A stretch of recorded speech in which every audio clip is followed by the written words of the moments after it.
Hello সবাইকে, চলে এসেছি আজকে আমি বোয়াল মাছের সর্ষে ঝাল রেসিপি নিয়ে। একঘেয়ে মাছের ঝোল খেয়ে বিরক্ত হয়ে গেছেন? তাহলে খুব সহজেই এই বোয়াল মাছের সর্ষে ঝাল রেসিপিটি বাড়িতে ট্রাই করে দেখতে পারেন। আমি মাছগুলোকে ভালো করে ধুয়ে নিয়ে জল ঝরিয়ে নুন, হলুদ, লঙ্কার গুঁড়ো দিয়ে ভালো করে ম্যারিনেট করে নেব। সাথে উপর থেকে ছড়িয়ে দেব 3 টেবিল স্পুনের মতো সর্ষের তেল।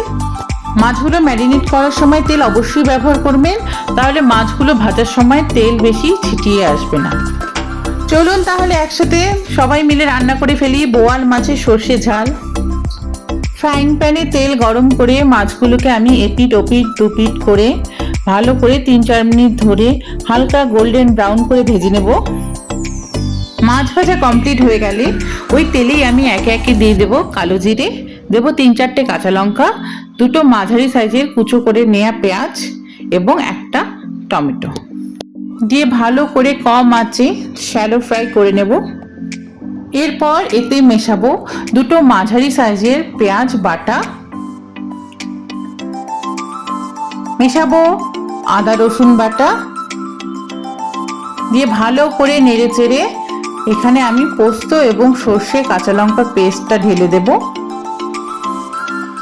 বাটা মশলাগুলো ভালো করে কষানো হয়ে গেলে আমি ছড়িয়ে দেব জিরে গুঁড়ো, হলুদ গুঁড়ো, স্বাদ মতো নুন এবং সামান্য কাশ্মীরি লঙ্কার গুঁড়ো দিয়ে ভালো করে নেড়ে চেড়ে শুকনো করে হালকা মতো ভেজে নেব। এর সাথেই অ্যাড করে দেব মশলা ধুয়ে রাখা যে জলগুলো আছে সেগুলো।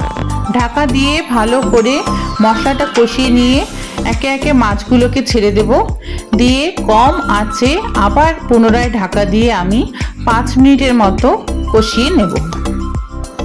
মাছগুলো ভালো করে কষানো হয়ে গেলে আমি উপর থেকে ছড়িয়ে দেব গরম জল।